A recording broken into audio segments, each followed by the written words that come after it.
Hey everyone, RJ here.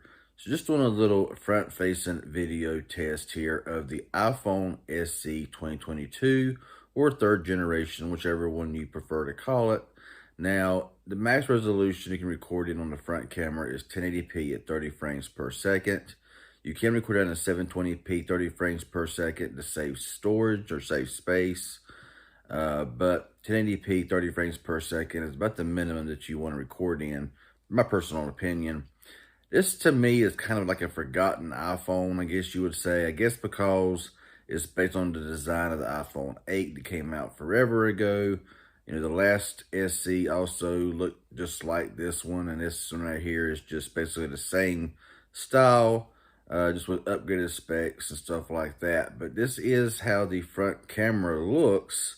Now, I do got a ring light behind it, and it is set to a warmer tone, so it may look warmer than it actually would look if I had the light off or if I turned it to a cooler setting. So, I mean, you know, this has been a really good phone. Now, I will be doing a follow-up video on this phone and my experience with it after a week or two or 3 weeks, something like that or whatever.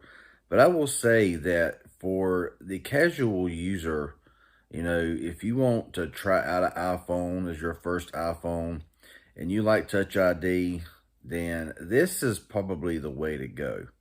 Especially if you want to get it on a prepaid carrier, you can get them for like a $99, $149 pretty easily.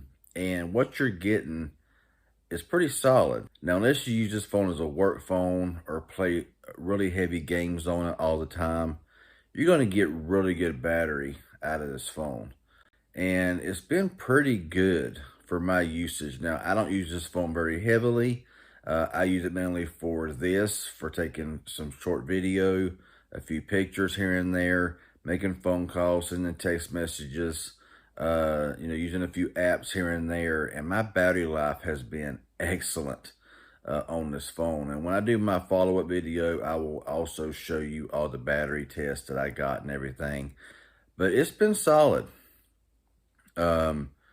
You know, if you're looking for an iPhone or if you're an Android user and you want to just kind of try out iOS, I would say this phone right here, the A15 Bionic chip, 4 gigabytes of RAM, you know, I think it's the same processor as the iPhone 13 Pro or Pro Max or whatever.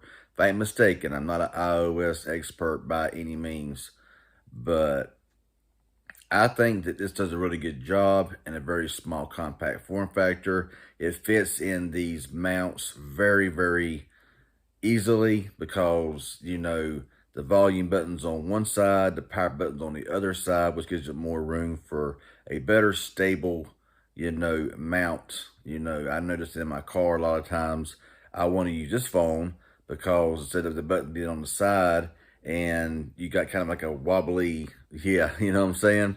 So it's really good and really small and light and compact to be able to record video. This is the audio coming, you know, just straight to the microphone here on the iPhone SE third generation.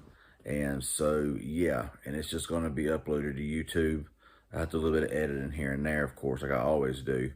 But, yeah, just a little video sample that I wanted to do with a few little things I wanted to add in there. So, anyway, I'm out of here. Stay tuned for the follow-up on this phone.